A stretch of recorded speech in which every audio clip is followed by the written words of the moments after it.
Shalom again. I'm going to pick up right where we left off.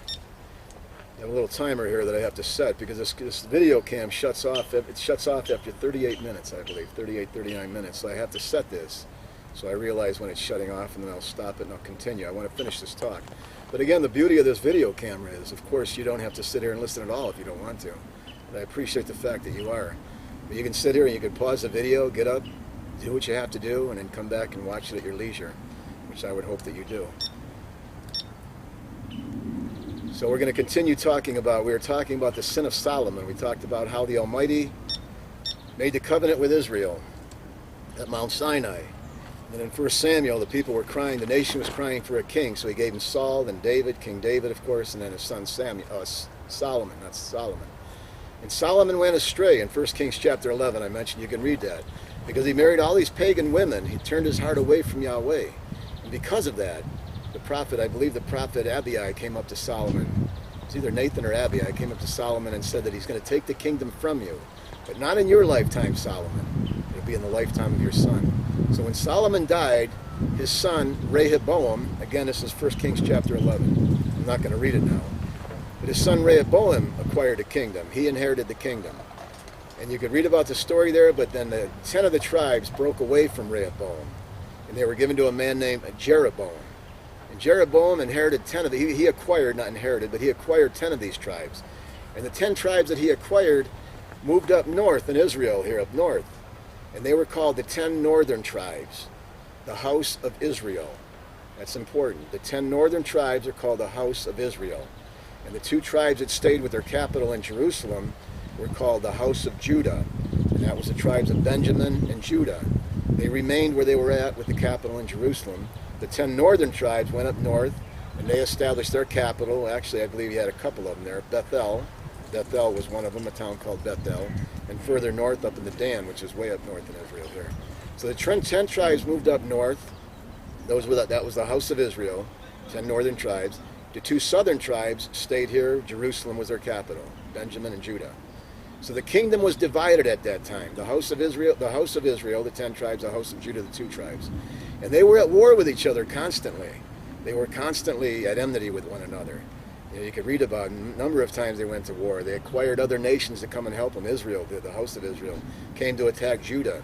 But eventually the Almighty got so fed up with their sin, the house of Israel first of all, that in the year 722, they were getting so out of hand, so far from his Torah, from the law that he gave to Moses, that in the year 722 BCE,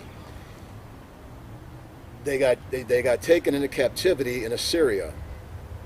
Assyria came down and took Israel, the 10 tribes, the northern tribes, into captivity in Assyria. And because they became assimilated with the nations. They just kind of mingled right in, and they made themselves right at home. And they became assimilated with the nations. And they lost their ID. They lost their identity. They're called the lost sheep of the house of Israel. And the Messiah talks about them. Let's take a look at that right now. Let's take a look at that, and we'll come back and talk about the 2 southern tribes. So in 722 BCE, Assyria came and took the 2 northern tribes into captivity in Assyria, and they became known as the lost sheep of the house of Israel. Turn to Matthew chapter 10, if you will. Matthew chapter 10. For my Jewish friends, without the writings of the apostles, please bear with me. I think you're going to enjoy what we're going to be talking about. Matthew chapter 10. As a matter of fact, I think you're going to agree with what I'm going to be saying here. I'm sure you will. Matthew chapter 10 and verse 5. This is the Messiah sending his disciples out. Matthew chapter 10, verse 5. Notice what he says here. He says, "In these 12, Yahshua sent out after instructing them, do not go in the way of the Samaritan, or do not go in the way of the Gentiles, and do not enter any city of Samaria. Do not go in the way of the Gentiles, but go only to the lost sheep of the house of Israel." So the Messiah, when he sent his disciples out, he clearly gave them a command. Do not go to the Gentiles. We have nothing to do with the Gentiles. This is going to sound like a radical statement, but I'll qualify it in a moment. You'll see that what I'm saying is absolutely true. But when the Messiah walked the earth, before I tell you this, let me say something first. Gentiles absolutely can join the covenant today, but that's not how it was initially. When the Messiah walked the earth, he had nothing to do with the Gentiles. Nothing. He didn't come for the Gentiles. The mission he was sent on was for the lost sheep of the house of Israel, not for the Gentiles. He had nothing to do. As we just read here, he told his disciples, do not go to the Gentiles. And that's a fact. It'll become more obvious as we read along here. Turn to Matthew chapter 15, if you would. A few pages over, Matthew chapter 15. There's a story here about a Syrophoenician woman, or sometimes she's called a Canaanite woman in some translations. But we're going to read here in around verse 21. Let me just read it here, and then we'll talk about it. Matthew chapter 15, verse 21. So Joshua went away from there and withdrew into the district of Tyre and Sidon. And a Canaanite woman from the region came out and began crying out, saying, have mercy on me, Master, son of David. My daughter is cruelly demon-possessed. But he did not answer her a word. And his disciples came and implored him, saying, send her away, because she keeps shouting after us. The disciples came to the Messiah and said, tell her to get out of here. She will not stop shouting after us. Master, tell her to leave. Why didn't the Messiah turn around to his disciples and say, hey, what kind of talk is that? What kind of talk is that? Because they were commanded not to go to the Gentiles. She would have been considered a Gentile. She was not of the lost sheep of the house of Israel. The apostles knew that's not who he came for. So what was his response to the apostles telling the Messiah, tell her to leave, she keeps shouting after us? In verse 24, but he answered her, this is Joshua, answered her and said, I was sent only to the lost sheep of the house of Israel. But she came and began to bow down or worship before him, saying, Master, help me. And he answered and said, it is not good to take the children's bread and throw it to the dogs. But she said, yes, Master, but even the dogs feed on the crumbs which fall from their master's table. And when Joshua heard this, he said, O woman, your faith is great. It shall be done for you as you wish. And her daughter was healed at once. She did not find salvation here, because he didn't come for the Gentiles. He didn't come at that time to offer his salvation to the Gentiles.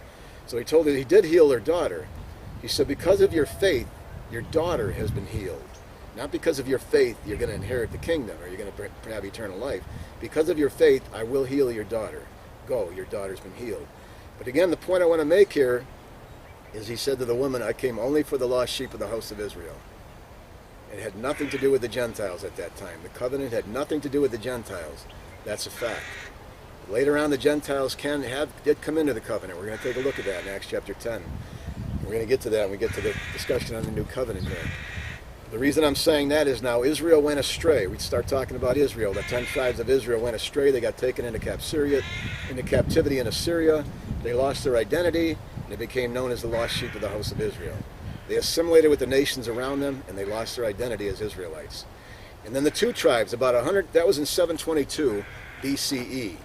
Now the two southern tribes, Judah and Benjamin, in 586 BC, actually it was around 604. 604, so over 100 years later, the Babylonians came down.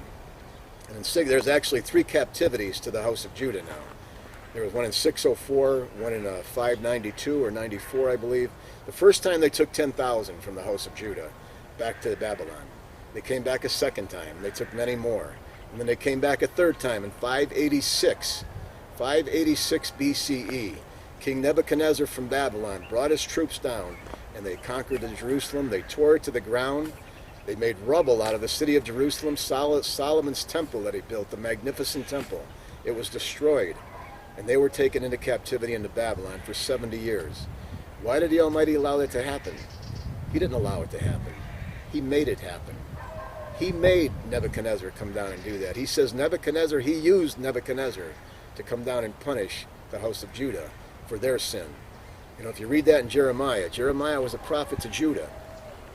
For 50 years, Jeremiah was walking around the streets of Jerusalem and Judah, telling the people to repent, to turn back to the Torah, back to the commandments. For 50 years, he was telling them that. You could imagine what a fool he must have looked like. I'm not saying that, but that's what he said, and he said it rightly so, I'm sure. Jeremiah says that the drunks in Jerusalem would laugh at the mention of his name. Because here's a man for 50 years telling the people, you better straighten up. You better turn back to the commandments, back to the Torah, back to the law. Jeremiah, you've been saying that for 20 years now, 10 years later. Jeremiah, this has been 30 years you've been preaching this doom and gloom. Everything's fine. Our leaders, all our religious leaders are saying you're crazy and we're doing nothing wrong. We're fine in what we're doing. 40 years go by, another 10 years, Jeremiah is still preaching doom and gloom for Jerusalem.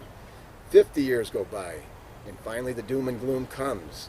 Jeremiah for 50 years preached to the inhabitants of Judah, telling them to repent, turn back to the commandments, back to the Torah, the law given to Moses at Sinai. And finally, he sent them into captivity for 70 years. After, unlike the 10 tribes who remained in captivity and became lost, Judah, the 2 tribes, came out of captivity after 70 years. They came out. The remnant came out. Let me qualify that. They all didn't come out. The remnant came out. The remnant, those that loved the city, that loved this city that I'm sitting in here right now, Jerusalem, the remnant came out to a broken down pile of rubble. Why would they do that? Why would they leave their cushy jobs, which they had? Nehemiah was the cupbearer to the king. You think he was living good over there? Daniel, look at the prominence that Daniel rose up to in Babylon. Unbelievable. But I mean, these people, they had it made in Babylon. But the remnant came out. Why did the remnant came out? Because this is the land that belongs to him. And they wanted to come back and claim it again. Most of the people did not come out of Babylon. Why? Because they liked it there. Their kids were going to private schools. They had all the cushy things. They had a nice lifestyle. Like when they came out of Egypt, remember they had to go through the desert? It was a much more extreme time in the desert for 40 years, that's for sure. But in Babylon, they had it made. Why did they want to come back? It was only because of the love for the land. Let me say that again. It was because of a love for the land that they came back. This land, this postage stamp on the map, this 0.001% of the entire landmass in the world belongs to Israel. And the remnant came back to claim that land. They came back to claim that land. So a remnant came back. All of Israel didn't come back. A remnant came back. And they established the kingdom again. They didn't establish the kingdom, but they built a city back up. And they built, if you want to call it a temple, they built a temple. It says when they got through building the walls of the city and they built the tabernacle, they cried. They cried. When they seen what they had now and what they had before, they cried. This was like rags that they had now. Compared to the magnificent temple that Solomon built, this is what we have now, but at least we have it. At least we have a temple. And they built a temple. This remnant came back and built a temple. Let me finish here. So Jeremiah preached for 50 years, as I said, telling the people they're going to go into captivity, the temple's going to be destroyed, and they're going to be in captivity for 70 years. But with all this doom and gloom that the Almighty was prophesying through Jeremiah, he promised them something else. He said the day is going to come when not only Judah will come back, not only the house of Judah, but all of Israel, all 12 tribes are going to return to the Almighty. All 12 tribes are going to return to the Almighty. So in the middle of Jeremiah's doom and gloom prophecy, he put out an olive branch there, if you will. He put out an incredible promise.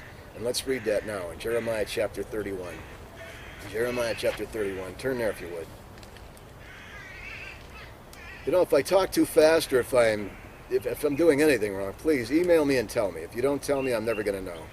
I know I have a habit of talking too fast. I try to watch myself, but if somebody reminded me, I might be a little more cognitive of it, you know. But in Jeremiah chapter 31, and I'm going to begin reading in verse 31.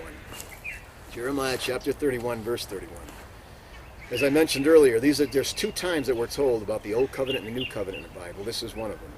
And the next time is going to be in Hebrews chapter 8, which we'll take a look at as soon as we read this here. Jeremiah chapter 31, verse 31. So in the middle of all this doom and gloom again, here's Jeremiah. Here's the Almighty. It's the Almighty speaking through the prophet Jeremiah. Behold, days are coming, declares Yahweh, when I will make a new covenant, a new agreement, a new covenant with the house of Israel and the house of Judah. The house of Israel was who? That was the 10 tribes. Where were they at when this was spoken here by Jeremiah?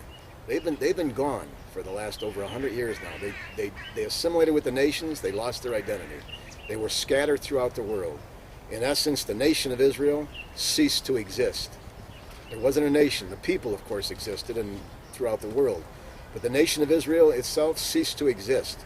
But the Almighty says here, I'm going to make a new covenant with the house of Israel. In other words, he's going to call them back, which he says numerous times. I'm going to call them back from the 4 corners of the earth in which I scattered them, bring them back to the land. So he says, I'm going to make a new covenant with the house of Israel, the 10 tribes, and the house of Judah, the 2 tribes. That's all 12 tribes again, of course. Not like the covenant I made with their fathers in the day I took them by the hand to bring them out of the land of Egypt, my covenant which they broke, although I was a husband to them, declares Yahweh. But this will be the covenant that I will make with the house of Israel after those days. He refers to the house of Israel now here as all 12 tribes. The house of Israel here in this particular case is all 12 tribes. There's many different names given to the house of Israel. Given to Israel, Jacob, the father of Israel. Sometimes Israel is called Jacob, which we're going to read about, not today, but later on. Sometimes it's called Ephraim. The 10 tribes are called Ephraim. Israel, of course, is all 12 tribes, unless you read it in the context, if it's talking about the 10 tribes. In this particular case, it's talking about all 12 tribes. He says, but in verse 33 again, but this is the covenant I'll make with the house of Israel after those days, declares Yahweh. I will put my law within them, and on their heart I will write it. I will be their Elohim, and they shall be my people. Let me stop there a moment. This is such an important point here that so many people, let me say what the point is, and you'll figure out why so many ministers today in the world, in the Christian denominations, I couldn't even begin to explain to you what they do to this passage. But he says there, I'm going to put my laws in their hearts and write them on their minds. What law was he talking about? What law was it that Jeremiah was talking about here that was going to be put on the hearts and minds of Yahweh's people? Turn to Jeremiah chapter 6, if you would. Jeremiah chapter 6. I want to read a couple passages before I go on here. Jeremiah chapter 6, verse 19. I want to go back to that passage, but I want to talk a little bit about the law here that's mentioned. Jeremiah chapter 6, verse 19. It says, Hear, O earth, behold, I am bringing disaster on this people, the house of Judah. I'm bringing disaster upon them. The fruit of their plans or their ways, because they have not listened to my words. And as for my law, they have rejected it. He's bringing disaster on his people, Judah, as he did on the house of Israel, because they abandoned his law. The exact same thing. But he said, because they've abandoned my law, and they're not listening to my words, I'm going to bring disaster upon them. What law was it that they were not listening to? I don't think anybody would disagree that that was the law given to Moses at Sinai that's talked about here in chapter 6. Correct? I think we would all agree with that. Everybody, all ministers would agree with that. Turn to Jeremiah chapter 9. Jeremiah chapter 9. Jeremiah chapter 9, verse 13.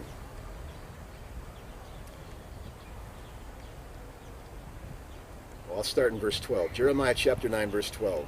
It says, Who is the wise man that may understand this, and who is he to whom the mouth of Yahweh has spoken that he may declare it? Why is the land ruined, laid waste like a desert, so that no one passes through it? And Yahweh said, Because they have forsaken my law, which I set before them. The reason the land was ruined, laid desolate, was because they forsaken his law. They forsook his law. What law? What law was it that Judah, the house of Judah, was being punished for? What law were they violating that caused the Almighty to send Nebuchadnezzar from Babylon to destroy the magnificent temple that Solomon built? What law was it they were violating? Of course, it was the law given to Moses at Sinai, the covenant that they made with Moses at Sinai. That law that he gave them, he said, this is the agreement we're making. Obey me, as we read in Deuteronomy 4. Remember the verses we read there in Deuteronomy 4? Obey me, keep my commandments, I'll bless you. If you don't obey me, I'm going to utterly destroy you. But then I'm going to call you back from the four corners of the earth from where I scattered you. We read it in Deuteronomy 4, I believe it was. So what law was it that they were violating here that caused the temple to be destroyed and all of Judah be taken into captivity and the 10 tribes of the house of Israel to be assimilated, to be lost throughout the nations? What law was it? It was the law given to Moses at Sinai. Go back to chapter 31 if you would. Jeremiah chapter 31 again. But this is the covenant. I'm going to read verse 33 again. But this is a covenant which I will make with the house of Israel after those days, declares Yahweh. I will put my law within them, and on their heart I will write it. What law is he talking about? Could anybody imagine this being any other law than the law given to Moses at Sinai? It's the same law, of course. Let's pause here for a moment at verse 33, and we'll come back to this. Let's take a look at a couple other passages here. Go to Deuteronomy chapter 6, if you would. Deuteronomy chapter 6. I'd like to read a few passages here, and then we'll come back to Deuteronomy 3. The question I'm asking you is, what law is this talking about that he's going to put upon the hearts of his people Israel? In the new covenant, by the way. This is the new covenant. The new covenant is, as we've read, and we'll read it again, is his law put upon the hearts and in the minds of his people Israel. Turn to Deuteronomy chapter 6. Verse 6, and this is verse 6. This is Moses after giving the law here. He says, "These words which I have commanding you today shall be on your heart." The commandments that he gave to them at Mount Sinai, he's telling them in verse 6, they shall be on your heart. And you shall teach them diligently to your sons and talk of them when you sit in your house, when you walk by the way, when you lie down, when you rise up. And you shall bind them as a sign on your hand, and they shall be as frontals on your forehead. You shall write them on the doorpost of your house and on your gates. But what I want to bring out here was verse 6. He says, "These laws shall be upon your heart." Look at Deuteronomy chapter 30. Turn to Deuteronomy chapter 30 if you would. Deuteronomy chapter 30. Please follow along with me if you would. Deuteronomy chapter 30. Oh, let me see. In verse 10. Verse 11. Deuteronomy chapter 30, verse 11.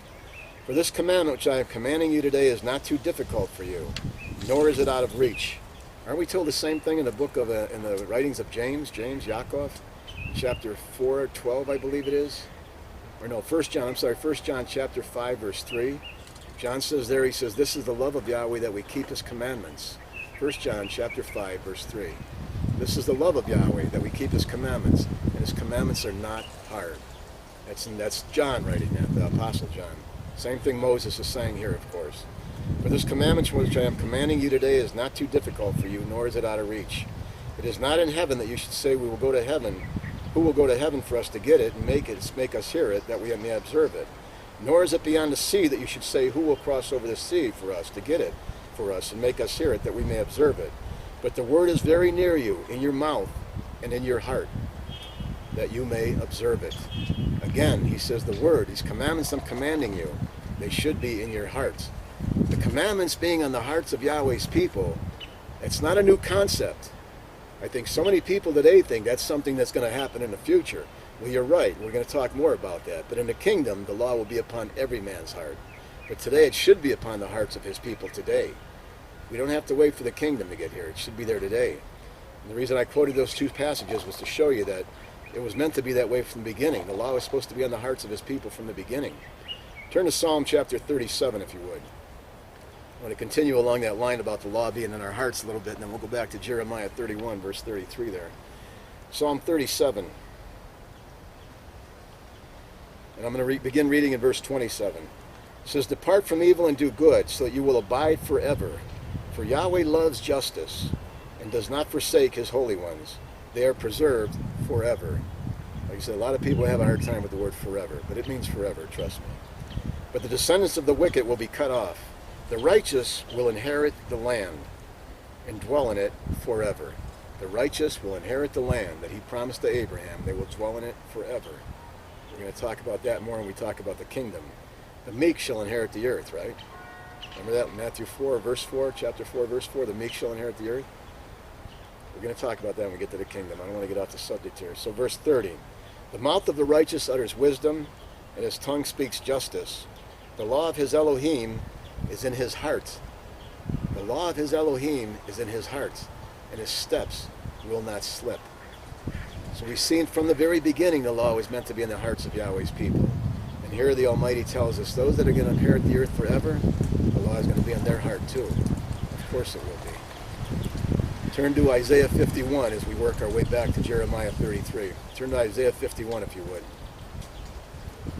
Isaiah chapter 51.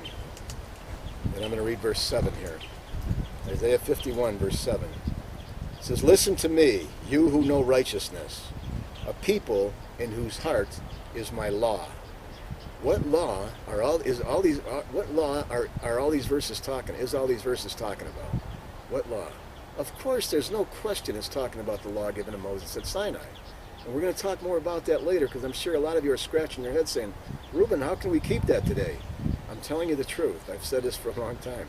It's not hard keeping the commandments. Like Moses just told us here in Deuteronomy 30. He said it's not in heaven that you have to go get it. It's not across the sea. It's here in our heart. And it's not difficult. It's not hard. In 1 John chapter 5, verse 3, John tells us the same thing. This is the love of Yahweh. We keep his commandments, and his commandments are not hard. and they're not hard. It's Satan, the adversary, that's twisted it over the years to cause people to think that it's such a hard thing to keep those laws. It's not hard, my friend. And they should be on the hearts and minds of all of Yahweh's people, as we've been reading here over and over and over again. So in Isaiah 53, he says these laws, I'm going to read that again, verse 7. Isaiah 51, verse 7. Listen to me, you who know righteousness, the people in whose heart is my law. Do not fear the reproach of men, nor be dismayed at their reviling. So he's talking to his people that have the law on their hearts. That should be all of us today. The Messiah, Psalm 40, I believe it is. Let's see, Psalm 40. I think it's Psalm 40. If I'm wrong, should have had that down here. Psalm 40, verse 6. Psalm chapter 40, verse 6. It says, sacrifice and meal offerings you have not desired. My ears you have opened. Burnt offering and sin offering you have not required. Then I said, behold, I come in the scroll of the book. It is written of me, I delight to do your will, O my Elohim. This is clearly talking about the Mashiach, the Messiah. He says, your law is within my heart. This is clearly a messianic prophecy here, talking about the Messiah. I come in the scroll of the book, I delight to do your will, O my Elohim, and your law is within my heart. We are commanded, those of us in the New Covenant, which we're going to finish reading here in a moment, those of us in the New Covenant are commanded to walk even as the Messiah walked. In 1 John chapter 2, verse 6, 1 John chapter 2, verse 6, John says, if we say we know him, we should walk even as he walked. Did he keep the commandments? Yes, he did. Did he keep all the commandments? All the commandments? Let me say this first. Did he keep all of the commandments? No, he absolutely did not. And let me qualify that and tell you why I say that now. There's many commandments. The Torah, again, a slight pause here from the talk. It's important that we understand this. The Torah has been broken down into 613 commandments. Most of us have all heard that already. 613 commandments. And what the adversary does is he'll make statements like this. I've heard this, I can't count the times I've heard this over the years. Do you keep all 613 commandments? Of course I don't keep them all. Did the Messiah keep them all? Absolutely no. He did not keep them all. Because out of those 613 commandments, most of those commandments apply to the Levites, to the priest. It tells them how they should dress, their attire that they should wear, how they should conduct themselves in the temple. It even tells them how to walk up the temple steps. It talks about the sacrifices, how to offer them, the burnt offering, the peace offerings, the wave sheath offerings. Half of those 613 commandments apply to the Levites, not to me, and not to you unless you're a Levite. And they didn't apply to the Messiah. He wasn't a Levite. Some of those commandments apply to women, not to men, and they didn't apply to the Messiah. Some apply to lepers. It talks about the law of leprosy. If somebody had leprosy, thank the Almighty, I don't have it. If you don't have it, then they don't apply to you, and they didn't apply to the Messiah. There's laws that apply to agriculture and taking care of livestock. You know, how to plant your seeds in the field. There's commandments on how to do that. Trees, when a fruit tree grows, you know, how many years it has to grow before you're able to pick the fruit. There's commandments on agriculture. There's commandments on livestock. I'm not a farmer. I don't have any livestock. Neither did the Messiah. True, he was called a shepherd. That was symbolically, spiritually speaking, not literally. He wasn't a shepherd. He was a carpenter, of course. So those laws did not apply to him. So out of the 613 commandments, all the laws, the Levite, women, shepherds, farmers, all these lepers and so forth, they don't apply to me, and they didn't apply to the Messiah. Did he keep those commandments? Of course he didn't keep those commandments. Why would he? He couldn't keep them, of course. They didn't apply to him. So in answer to the question, did the Messiah keep all the commandments? The answer is he kept a fraction of those 613 commandments. Why? Because most of them did not apply to him, and they don't apply to me. And we'll talk about the ones that apply to me and the ones that apply to him and the ones that apply to you more in the future, not today, but in the next talk, as soon as we get done discussing the covenants here. We'll discuss the Torah more at length and talk about what commandments those are that apply to us. So the law of Yahweh should be written on our hearts. His commandments, the ones I have to keep, that is. I couldn't tell you, oftentimes in the past, and I'm sure they're going to see it, I have women in the faith ask me, well, Reuben, what does the law say for me as far as this? I said, if I was a woman, I'd be able to quote those commandments to you verbatim. But I don't have those written on my heart, I'm sorry. But the laws that pertain to me, yes, they are. All the glory to Yahweh, they are written on my heart. You don't have to. I don't have to read the book to find out how to keep the Shabbat, the Sabbath day. I know how. I've kept it so many years, and I've been reading it. I read it over and over, the Torah. I continue to read it to make sure there's nothing I've missed in there for the last 30 years of reading it. I read it again and again. I seek the Almighty with all my heart, as you should be also. So the law is written upon my heart. I know how to keep the feast days. Nobody has to tell me about the feast days or how to keep them. I know how. From keeping them over the number of years and from reading about it. They're in my heart. They're in my mind. The law is written in my heart and in my mind. Again, not the laws pertaining to women. I happen to know some of them, only from reading it. I mean, if I was a woman, I would be able to quote them to you probably. But again, the feast days, the Sabbath days, the food laws, these are laws that apply to every man, even the leper, even the woman, even the man, even the children. Every man these laws apply to. These are commandments that apply to everybody. The Sabbath day, again, and the feast days, the high holy days are called, the Day of Atonement, Rosh Hashanah, Shavuot, the Day of Pentecost. These apply to all mankind. When we look at those next talk, we're going to look at them. They endure forever, like I was mentioning before, throughout all generations, forever. So if somebody has a hard time with the word forever, the Almighty put in there throughout every generation also.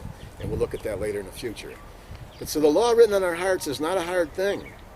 It's not a hard thing.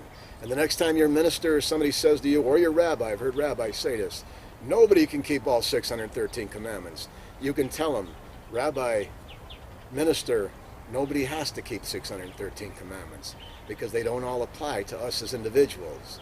So we don't have to keep all of them. Mashiach didn't keep them, and I don't have to keep them. But the ones that apply to me, yes, absolutely I have to keep them. The ones that applied to Messiah, did he keep them? Perfectly. He kept them perfectly. He never violated a commandment that applied to him. He kept them perfectly. So that's the law written on our hearts. I was going to apologize for getting off on a tangent, but that's really not a tangent. Because the new covenant, again, back to Jeremiah chapter 31, if you would. Jeremiah 31. Let's finish reading this here, and then we want to get into Hebrews chapter 8. Jeremiah chapter 31. I'm smiling because I'm thinking to myself here, this is so nice talking into a video. It's not like giving a sermon at a pulpit where I got to keep watching and watching and I have so much time. If I don't finish this in the next segment, there'll be another segment. And again, I appreciate you watching this. Very much I appreciate it. I pray that you have other people watch it also. I think some of the things we're going to be talking about are very informative, things that we must know. But again, if you want to pause and take a break, of course you have the liberty to do that. You have the liberty to shut the video off camera, your VCR off too. I hope you don't do that. But pause it if you will. Go take a break and then come back and finish reading it. I'm thinking of that as I'm reading. I'm not in a hurry to get through this. And I want to make sure I cover the points that I want to talk about here, such as the law being in our hearts. So back to Jeremiah chapter 31, if you would. And finish reading. We're going to read verse 33 again. It says, "But this is the covenant that I will make with the house of Israel after those days, declares Yahweh. I will put my law within them." What law? The same law that Jeremiah was preaching to Judah for the last 50 years, telling them to return back to. The same law that Isaiah, in Isaiah chapter 2, verse 4, and Micah chapter 4, verse 2, it says, in the latter days, it says, all the nations are going to come to the house of Elohim, that they might hear the law.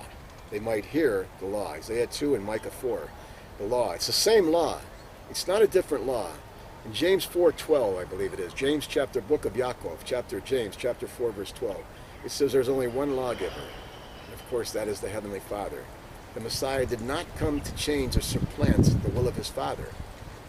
He said in Matthew chapter 5, verses 17 to 19, which we'll look at later on, Messiah said not one jot or tittle was going to pass from the law. And we'll take a look at that verse in the next segment. Not the next segment, but the next talk on the Torah. So in verse 33, he's going to put his laws in his heart. Verse 34 here, Jeremiah 31:34. It says, they will not teach again each man his neighbor and each man his brother, saying, know Yahweh. For they will all know me, from the least of them to the greatest of them, declares Yahweh. And I will forgive their iniquities, and their sins I will remember no more. He says, when he makes this new covenant, when he puts the laws upon the hearts of his people and in their minds, he says, nobody's going to say, know Yahweh, for everybody's going to know me. Has that happened yet? No, that hasn't happened yet. Of course they don't. Most people today, a lot of you probably watching this right now, you may have never heard the name Yahweh before, let alone know him. Knowing him is not knowing his name. Let me make that perfectly clear, because I know a number of people that they recognize a name and they think they arrived. Knowing his name is not knowing him. You can know his name. You could have been using his name all your life and not know him. When the Israelites came out of Egypt, did they all know his name? Absolutely they did. You know, in Romans chapter 7, again, I'll talk about this when we get to the segment there, but in Romans chapter 7, or chapter 9, verse 17, Romans chapter 9, verse 17, the Apostle Paul says there, he said that the Almighty hardened Pharaoh's heart so that his name might be known throughout the entire earth. Romans chapter 9, verse 17, and Paul's quoting from Exodus, of course. But he said he hardened Pharaoh's heart that his name might be known throughout the whole earth. And at that time, everybody knew his name. But they weren't saved, that's for sure. They sure didn't inherit the kingdom, but they did know his name. So knowing his name is not salvation. It's a beginning. It's not the end. It's the beginning. To know the name of the Almighty is the beginning. But what he said here in this chapter that we just read, he said, in the days of this new covenant, he said, everybody's going to know me. Everybody's going to know me, from the least of them to the greatest of them. Nobody's going to say no Yahweh, for everybody's going to know me. Has that happened yet? No, that hasn't happened yet. And why is that? Because the days of the new covenant have not found their fulfillment yet. And we're going to read this next in Hebrews chapter 8. Hebrews chapter 8, which is where we're going to turn to next, in the next segment. I don't know if I'm taking too long in getting through this, but again, I want to apologize, but I don't feel like I have to, because I keep saying you can pause the video or come back to it another time and listen to it another time. This will be part 3 coming up in the talk of the covenants, part 3. We're going to take a look at Hebrews chapter 8 and the actual new covenant. Hebrews chapter 8. Again, thank you for your time. Please come back to listen to the next segment. Shalom.